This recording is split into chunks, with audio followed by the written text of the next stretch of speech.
여러분 혹시 이런 억울한 이야기 들어보셨나요? 팽이치기부터 딱지치기, 심지어 무궁화꽃이 피었습니다. 같은 놀이가 사실 중국에서 먼저 시작된 건데 요즘 전 세계인들은 그걸 한국 전통놀이로 알고 있답니다. 처음 들었을 때 저도 솔직히 그럴 리가 있나 싶었는데 막상 여러 가지 증거와 이야기를 접하고 나니 가슴 깊은 곳에서 화가 치밀어 오르더군요. 아니, 왜 우리가 이렇게 당당하게 내세울 수 있는 문화를 제대로 활용도 못해보고 저쪽이 먼저 선점해버린 걸까 하고 말입니다. 제가 이런 울분을 토로하게 된 데에는 이유가 있습니다. 저는 지금 상하이에서 작은 콘텐츠 제작 회사를 운영하고 있는데 요즘 들어 주변에서 한국 드라마가 또 한 번 전 세계를 뒤흔들고 있다는 소식을 접할 때마다 묘한 배신감이 느껴집니다. 바로 그 오징어 게임이라는 작품 때문이죠. 팽이치기, 딱지치기, 줄다리기 등 우리가 어릴 때부터 해오던 놀이들이 버젓이 등장하는데 정작 세계인들 눈에는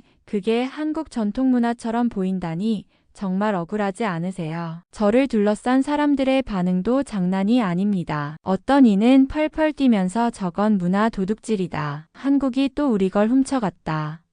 라고 목소리를 높이고 또 다른 사람은 결국 저들이 네이밍만 바꿔서 자기 것처럼 팔아먹은 거야 하고 분개합니다. 한편으론 이런 반응을 보고 있노라면 저도 솔직히 속이 부글부글 끓습니다. 왜냐하면 저 또한 어린 시절 마당에서 팽이치기를 하며 밤새 놀아봤고 돌로 된 딱지 같은 것도 잔뜩 만들어 보면서 자랐거든요. 근데 그게 갑자기 한국의 전통놀이가 되어 전 세계를 휩쓸고 있는 꼴을 보니 분노가 치미는 동시에 무력감이 따라 붙습니다. 왜 우리가 이렇게 뜨거운 전통놀이를 우리 손으로 멋지게 살려내지 못했을까? 여러분도 짐작하시겠지만 제가 이 복잡한 심경을 무작정 한국이 나쁘다라고만 말하고 넘어가기엔 뭔가 찜찜합니다. 생각해보면 우리가 과연 이 전통놀이들을 그냥 묵혀둔 건 아닌지 반성부터 해야 하지 않나 싶습니다. 사실 저 역시 지금까지 우리 거니까 당연히 우린 대단해라고 자부심만 앞섰을 뿐 정작 글로벌하게 어필할 만한 콘텐츠를 제작해본 적이 없었거든요. 그걸 한국이 먼저 해버렸다니까 치밀어 오르는 화와 동시에 제 자신이 부끄러워지는 기분입니다. 그런데 더 황당한 건요. 정작 한국에 가보면 사람들은 이 놀이가 원래 중국 것이라는 주장에 그리 관심을 두지 않는다는 점입니다. 어떤 분들은 어릴 때부터 다들 팽이치기나 딱지치기 하며 놀았는데 그럼 그게 우리 문화지 뭐야?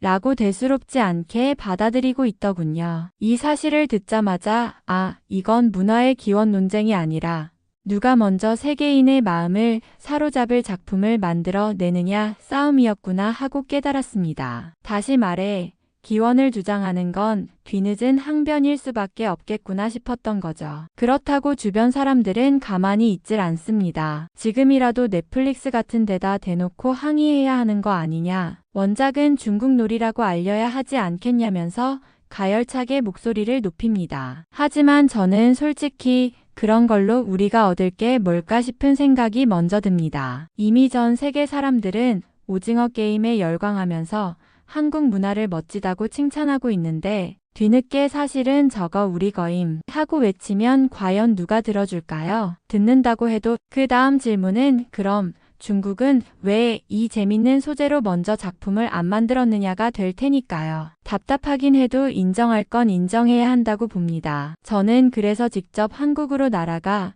현장을 살펴보기로 결심했습니다. 도대체 한국이라는 나라는 무슨 수로 이렇게 전통놀이를 살려서 글로벌 메가히트를 시켰는가 궁금해졌거든요. 부모님께 이 얘기를 꺼냈을 때는 한바탕 난리가 났습니다. 네가 왜 거기까지 가느냐? 저들은 원래 중국을 흉내내던 민족이었다. 는둥 격한 반응이었죠. 아버지는 우리에게 훨씬 위대한 역사가 있는데 구태여 배울 게 있느냐고 되묻기도 하셨습니다. 그런데 저는 계속 마음이 동했습니다. 만약 우리가 이렇게 가만히 앉아서 도둑질 운운하기만 한다면 앞으로도 이런 굵직한 성공을 거둘 기회를 전부 놓치는 거 아닐까요? 막상 한국에 가보니 외국인 관광객들은 이미 오징어 게임 촬영지를 찾아다니면서 이게 바로 한국 문화를 상징하는 놀이라며 하고 연신 감탄을 쏟아내고 있었습니다. 저한테는 너무나 익숙한 아니 어쩌면 우리 곁에서 흔했던 놀이인 팽이치기가 저렇게나 신기하고 혁신적인 것처럼 보인다니 황당함과 질투심이 한꺼번에 밀려왔습니다. 저건 사실 중국 것도 되는데 왜 너희가 이렇게 신나냐고 라고 외치고 싶었지만 이미 분위기는 완전히 한국을 향해 있더군요. 한마디로 글로벌 게임은 한국의 일방 승리로 끝난 모양새였습니다. 그러다 운이 좋아 오징어 게임 제작진 일부와 짧은 대화를 나눌 기회가 생겼습니다. 그분들이 하는 말이 저를 더 흔들어 놨습니다. 중요한 건 단순한 놀이 그 자체가 아니라 놀이를 통해 드러나는 인간의 본성과 갈등이죠. 팽이치기라고 해서 그냥 팽이만 돌리면 누가 봅니까? 사람들의 욕망과 경쟁, 생존을 은유해야 전 세계 시청자들이 열광하는 겁니다. 저는 솔직히 그 얘기를 듣고 마음 한구석이 쿵 내려앉았습니다. 우리는 늘 팽이치기는 우리 것이라고 목청껏 외쳤지만 막상 그걸 가지고 사회적인 메시지나 깊이 있는 이야기를 만들어낼 생각은 별로 하지 않았으니까요. 갑자기 부끄럽기도 하고 자괴감이 밀려왔습니다. 한국에서 며칠을 더 지내면서 보니 검열이나 정치적 제약 같은 것도 상대적으로 적다는 느낌을 받았습니다. 온갖 민감한 주제들을 드라마나 영화에서 뻔뻔하게 다루는데 막상 중국에서는 그런 내용을 시도하기가 쉽지 않지요. 그래서인지 한국 창작자들은 이야기를 훨씬 과감하게 펼쳐 보이고 있었습니다. 저처럼 콘텐츠 만드는 입장에선 이 사실이 정말 부럽고 동시에 화가 나는 부분입니다. 우리가 가진 자원과 역사가 훨씬 더 방대할 텐데 왜 이런 창의적 작품이 안 나올까? 자꾸 고민하게 되었습니다. 이제 곧 저는 중국으로 돌아갑니다. 돌아가면 분명 동료들이나 가족들이 결국 한국이 어떻게 훔쳐갔는지 봤느냐, 거기 가서 알았냐면서 들이댈 게 뻔합니다. 하지만 이번에는 저도 더 이상 맞아. 그놈들 완전 베낀 거야. 라고 맞장구 치기가 싫습니다. 그동안 우리가 너무 쉽게 저쪽이 훔쳐갔어. 라고 말하며 정작 우리 문화의 가치를 제대로 살려낼 기회를 놓쳤다는 생각이 떨쳐지지가 않거든요. 물론 지금도 억울한 마음은 남아 있습니다. 하지만 억울하면 우리가 잘하지 그랬느냐라는 반박에는 할 말이 없어집니다. 그래서 저는 이번 한국행을 인생의 전환점으로 삼으려고 합니다. 돌아가면 많은 난관이 있겠죠. 검열 문제도 여전히 있을 테고 사회적 압박도 적지 않을 겁니다. 그래도 우리한테는 수천 년의 문화유산이 있으니 이거 한번 멋지게 현대적으로 재해석해 보자라는 마음으로 뭔가를 해보려고 합니다. 왜 못해?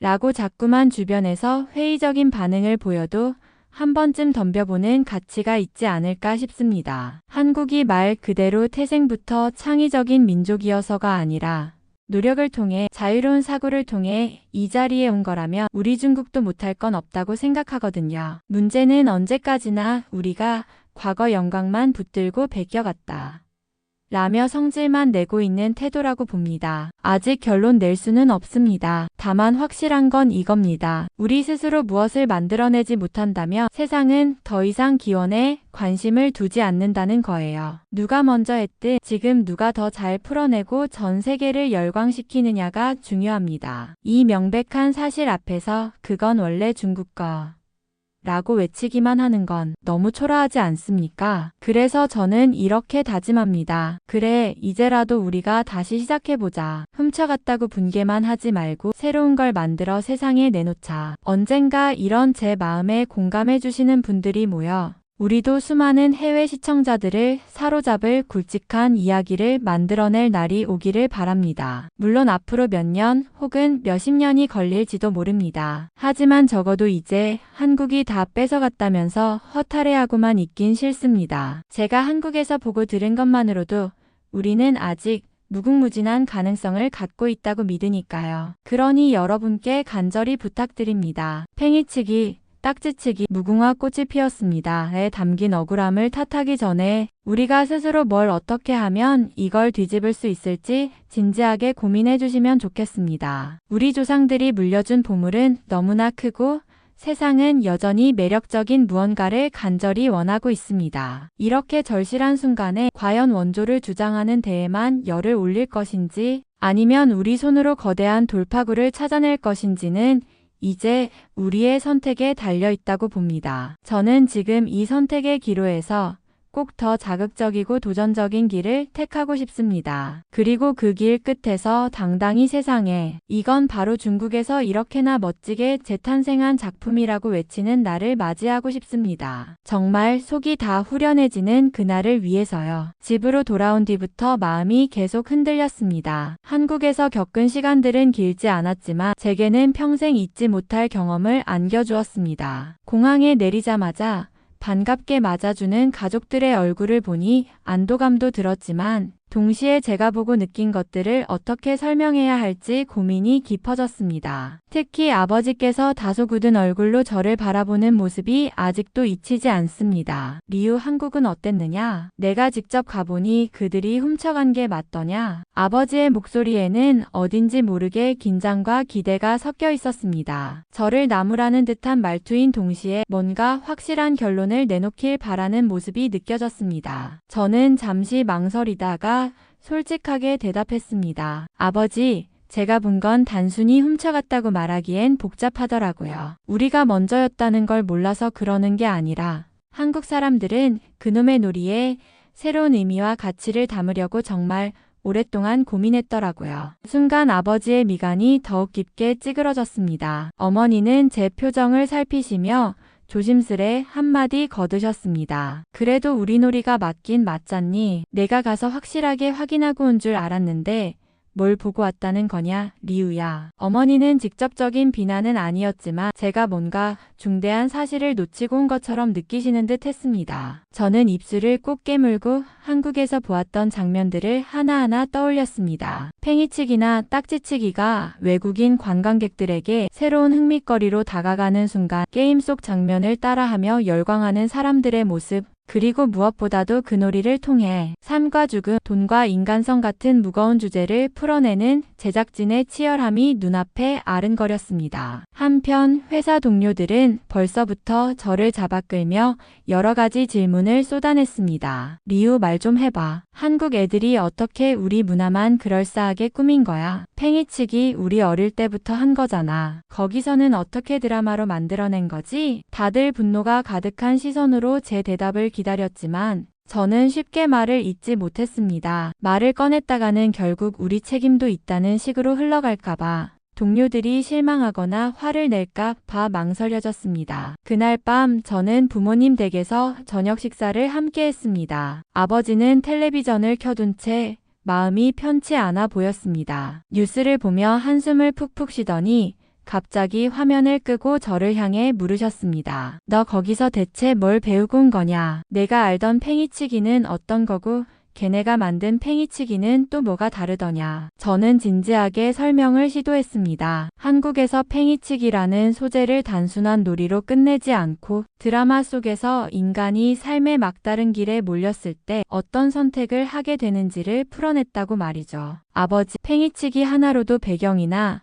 인간관계를 치밀하게 설정하더라고요. 그게 제게는 큰 충격이었어요. 우리가 이 놀이를 그렇게 깊이 고민해 본 적이 없었으니까요. 그러자 아버지는 무겁게 한숨을 쉬면서도 그게 가능하긴 하구나라고 중얼거리셨습니다. 어머니는 제 이야기를 들으시다가 제가 한국에서 혼자 겪었을 고민들을 떠올렸는지 살짝 눈시울이 붉어지셨어요. 리우야, 거기서 많이 힘들었겠다. 다들 한국이 우리 거 훔쳐갔다고만 하는데 내가 보니 꼭 그게 다가 아닌 것 같으니. 저는 결국 그 말을 듣고 더 묵직한 죄책감이 느껴졌습니다. 뭔가를 훔쳐갔다고 단정짓는 게 아니라 우리 스스로 놓치고 있었다는 걸 부모님께 설득해야 한다는 게 말처럼 쉽지 않았습니다. 그래도 솔직히 말씀드려야겠다고 생각했습니다. 그 뒤로 며칠간 회사에서의 분위기는 더욱 복잡해졌습니다. 동료들 중 몇몇은 한국은 어차피 자유롭게 표현할 수 있는 환경이라 그렇지, 우리도 검열만 없으면 얼마든지 대박 칠 작품을 만들 수 있을 텐데 라고 말했습니다. 듣고 있자니 일면 맞는 말이긴 하지만 한편으로는 그럼 그 모든 걸 다 감수하고서도 우리가 해보려고 노력은 했을까 하는 의문이 들더군요. 상하이는 여전히 화려합니다. 번화가의 불빛은 눈부시고 거리에는 사람들로 북적거립니다. 그런데 저는 그 모습을 바라보며 우리는 이렇게 활기가 넘치는데 왜 다들 뭔가 도전하기를 두려워할까 생각이 들었습니다. 한국에 잠깐 머무는 동안 제가 본 광경들은 비록 규모는 작아도 창작자들이 서로 부딪히고 영감을 나누고 때로는 실패해도 다시 일어나는 분위기였거든요. 그 기억이 떠오를 때마다 저는 마음 한구석이 더욱 간질거렸습니다. 시간이 조금 흐른 어느 날 제게 회사에서 첫 공식 발표 자리가 주어졌습니다. 우리도 전통놀이를 새로운 시각으로 풀어내 보자라는 기획안을 동료들과 상사 앞에서 설명해야 했습니다. 모두가 모인 회의실에서 저는 떨리는 목소리로 한국에서 본 장면, 느낀 점, 그리고 우리가 할 수 있는 일들을 제안해 보았습니다. 재미를 위한 놀이일 수도 있지만 이 안에 인생의 희로애락을 담는다면 훨씬 더 큰 공감을 이끌어낼 수 있습니다. 그래서 꼭 검열에 걸리지 않을 형태로 풀어갈 수 있는 아이디어를 마련해 봤어요. 처음에는 어색한 침묵이 흘렀고 제 바로 옆에 앉아있던 동료가 작게 헛기침을 하더니 말을 꺼냈습니다. 글쎄 그게 통할까? 우리 회사가 그렇게까지 모험해도 되나? 실패하면 책임은 누가 지지? 라는 식이었습니다. 찬물이라도 끼얹은 듯 주변 분위기가 쫙 가라앉았습니다. 한참 만에 팀장님이 무거운 얼굴로 대답하셨습니다. 리우 말이 틀린 건 아니야. 그런데 우리가 이걸 한다고 해서 당국에서 좋아할까? 괜히 시간과 자본만 투입하고 결실 못 볼 수도 있잖아. 그 말에 일부 동료들은 고개를 끄덕이고 몇몇은 씁쓸한 표정으로 시선을 피했습니다. 순간 제 가슴이 쿵 내려앉았습니다. 이것 봐. 우리가 왜 발전하지 못하는지 바로 이거잖아. 겁부터 내고 안 된다고 포기하고 남을 탓하는 데에만 익숙하잖아 라는 생각이 들어 울분이 치밀었습니다. 하지만 그대로 화를 낼 수도 없었고 저 역시 이 현실을 너무나 잘 알고 있었으니까요. 그날 밤 집으로 돌아가는 길에 바람이 꽤 차가웠습니다. 붐비는 도심 한복판에서조차 속이 허전했습니다. 그래서 잠시 걸음을 멈추고 길가에 있는 노점을 찾아 구운 고구마를 하나 샀습니다. 뜨겁게 김이 올라오는 고구마를 감싸쥐자 어쩐지 마음 한 모퉁이가 조금 따스해지는 것 같았습니다. 한국에서 돌아온 뒤 이렇게 마음이 어수선한 게 결국 내가 한국에서 보고 느낀 것들을 제대로 소화해내지 못했기 때문인가? 아니면 그냥 현실과 이상 사이에서 헤매고 있기 때문인가라는 생각이 꼬리에 꼬리를 물고 이어졌습니다. 그날 저녁 늦게 집으로 돌아와 보니 어머니가 주방에서 서성이고 계셨습니다. 제가 문을 열고 들어가자 어머니는 표정이 굳은 채로 말씀하셨습니다. 리우야, 아버지가 하루 종일 혼자 계셔. 너한테 뭔가 할 말이 있으신가 본데 좀 들어가 보겠니? 아버지 방에 들어서자 특유의 짙은 담배 냄새와 함께 무거운 침묵이 감돌았습니다. 한참 동안이나 말이 없으시던 아버지는 천천히 입을 열었습니다. 너 하고 싶은 건 제대로 해봐라. 내가 한국에 대해 오만 가지로 말했어도 결국 내가 직접 보고 느낀 거니까. 누군가를 따라가는 게 아니라 내 생각으로 하는 거라면 글쎄 내키지는 않아도 용납은 해주마. 저는 순간 울컥했습니다. 아버지가 이렇게까지 말씀해 주실 줄은 몰랐습니다. 아버지 감사해요. 사실 전 아직도 혼란스럽고 무서워요. 회사에서도 제가 기획안을 냈는데 다들 망설이고 실패가 두렵다고 하고 아버지는 마치 옛날 생각이 난다는 듯 고개를 끄덕이셨습니다. 우리 세대 때도 뭐 하나를 새로 시도한다는 건 거의 불가능에 가까웠지. 지금은 그래도 너희 세대가 더 자유로운 거 아니냐. 배워오고 싶다면 배워와라. 한국이든 어디든 결국 누가 이걸 더 잘 쓰느냐가 중요한 거겠지. 그 순간 제가 한국에서 느낀 한 가지 생각이 떠올랐습니다. 아버지 맞아요. 누가 먼저인지보단 지금 누가 더 제대로 표현하느냐가 승부를 결정짓더라고요. 그런데 그걸 말하기가 참 어려웠어요. 다들 한국이 훔쳐갔다고만 하니까요. 아버지는 담배를 한 모금 깊숙이 들이마신 뒤 탁자 위에 놓인 잿더리에 그것을 꾹 비비며 끄셨습니다. 글쎄, 훔쳐갔다는 것도 틀린 말은 아닐지 몰라. 하지만 그렇게 말해봤자 뭐가 달라지겠냐. 당장 내 주변 사람들부터 바꾸기 쉽지 않을 거다. 그래도 하고 싶은 게 있으면 해봐라. 내가 분명히 뭘 봐온 건 있을 테니까. 아버지의 한마디는 제게는 묘하게 큰 용기가 되었습니다. 그날 밤 제 방 침대에 누워 창밖을 물끄러미 바라보며 생각했습니다. 나도 모르게 한국에서 받은 충격이 계속 마음속에서 요동치고 있었는데 아버지의 말을 듣고 나니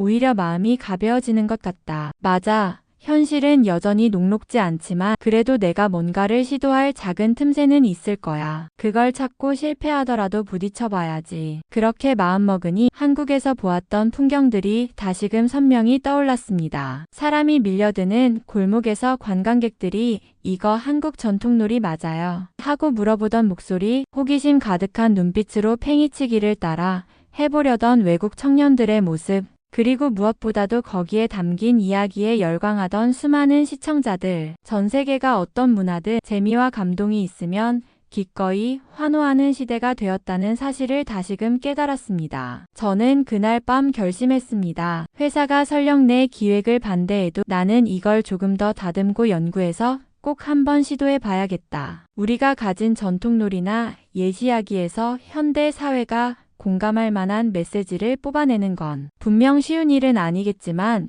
그렇다고 해서 불가능하진 않잖아. 무엇보다 내 눈으로 확인했으니 이제부터는 멈출 수 없다. 그 다짐을 하자 심장이 쿵쾅거리는 동시에 힘이 하나마 흥분된 기분이 올라왔습니다. 바깥에서는 밤바람이 점점 매서워지고 창문이 약간 흔들리는 소리가 났지만 그날은 왠지 모르게 제 마음이 한층 단단해지는 기분이 들었습니다. 누군가는 분명 실패를 두려워하며 제동을 걸어오겠지만 한국에서 본 그 에너지와 가능성을 떠올리며 한 걸음씩 나아가야지. 아버지도 지지해 주셨고 어머니도 내 선택을 걱정하면서도 결국 이해해 주실 거야. 저는 이 생각을 붙잡고 두 손을 꼭 쥐었고 그 길로 살짝 미소를 짓다가 스르르 잠이 들었습니다. 그날 밤 집으로 돌아온 뒤 저는 방 창가에 앉아 한참 동안 밖을 내다보았습니다. 창밖은 어느새 어둠이 깔려 있었고 가로등 불빛이 담장 너머로 길게 비치고 있었습니다. 아버지와 어머니는 벌써 주무시는지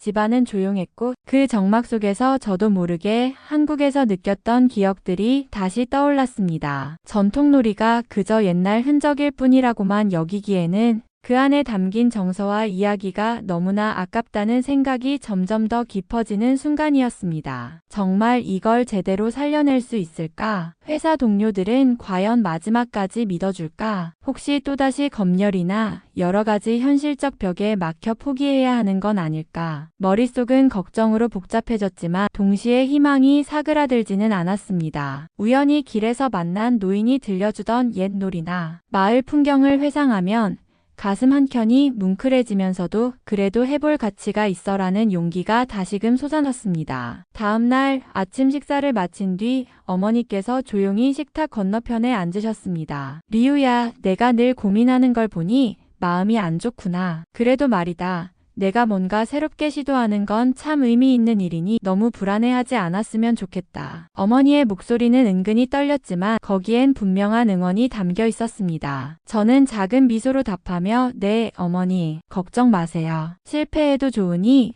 최선을 다해보려고요 라고 다짐했습니다. 회사를 향해 걷는 길, 스쳐가는 사람들, 틈새에서 짧게 마주치는 풍경들이 오늘따라 유독 선명하게 눈에 들어왔습니다. 골목길 옆으로 아침부터 분주히 오가는 노점상들, 서로 이야기 나누느라 웃고 떠드는 가게 주인들, 그리고 바로 옆에서 할머니 손을 꼭 붙들고 걷는 아이까지 우리 삶에도 이렇게 많은 이야깃거리가 넘치는데 왜 우리는 이것들을 제대로 담아내지 못하고 있었을까? 라는 생각이 들자 마치 잃어버렸던 퍼즐 조각을 하나씩 찾아가는 기분이 들었습니다. 사무실에 도착해 자리에 앉아 동료 한 명이 다가와 말을 건넸습니다. 리우, 어제 제안했던 기획 말이야. 조금만 더 구체적으로 다듬으면 어떨까? 나는 전통놀이가 꼭 옛날 것만은 아니라고 생각하거든. 그리고 어르신들 이야기나 마을 풍경 같은 것도 함께 담아내면 생각보다 잘 통할지 몰라. 순간 제 마음에 작은 불꽃이 타올랐습니다. 그래, 바로 이런 얘기를 나누고 싶었는데 하고 속으로 쾌재를 불렀지요. 그동안 저는 뭔가 만들어 내보자고 해도 주위의 반응이 냉랭할까 봐 매번 주저했는데 이제는 한두 사람씩이라도 저와 비슷한 생각을 공유해준다는 사실만으로도 큰 힘이 됐습니다. 저녁이 되어 집에 돌아오니 아버지는 마당에 쪼그려 앉아 담배를 피우고 계셨습니다. 저를 보시더니 담배 연기를 허공에 뿜어내며 회사에서는 뭐라 하더냐 하고 물으시더군요. 제가 아직 시작에 불과하지만 그래도 생각보다 긍정적인 반응이 있었어요 라고 말씀드리자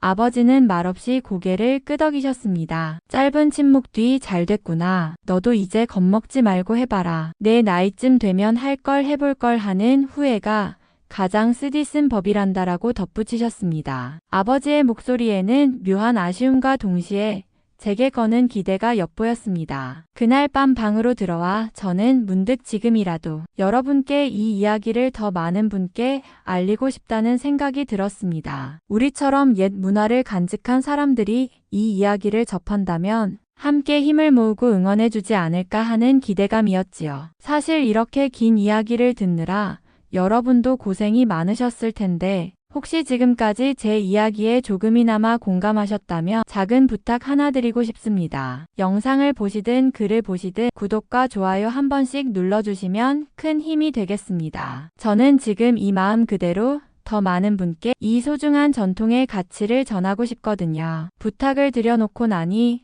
한결 든든한 기분이 들었습니다. 누군가 한 명이라도 그래 우리 전통이 얼마나 아름다운지 제대로 보여주자라고 손을 내밀어 준다면 시니어분들이 지켜오신 문화부터 젊은 세대가 가진 신선함까지 고루 섞어 누구도 흉내내기 힘든 이야기를 만들어낼 수 있을 거라고 확신합니다. 제가 직접 한국에 다녀오며 느낀 건 무언가를 새로 시도할 때 가장 중요한 건 누가 먼저 했느냐가 아니라 얼마나 열정을 담아 해내느냐라는 사실이었습니다. 이제 저는 다시 작은 걸음부터 내디디려 합니다. 다행히 동료들도 부모님도 한 걸음씩 저를 지켜봐주고 있으니 조금 더 용기가 생깁니다. 물론 쉽지 않을 겁니다. 언제든 또 다른 벽이나 장애물을 만날 수 있겠지요. 그래도 저는 포기하지 않을 작정입니다. 한 번은 제대로 부딪혀봐야 비로소 한국에서 느꼈던 그 억울함도 그리고 제 자신의 가능성도 확인해 볼 수 있을 테니까요. 오늘도 밤이 깊어갑니다. 아버지는 안방에서 조용히 주무시고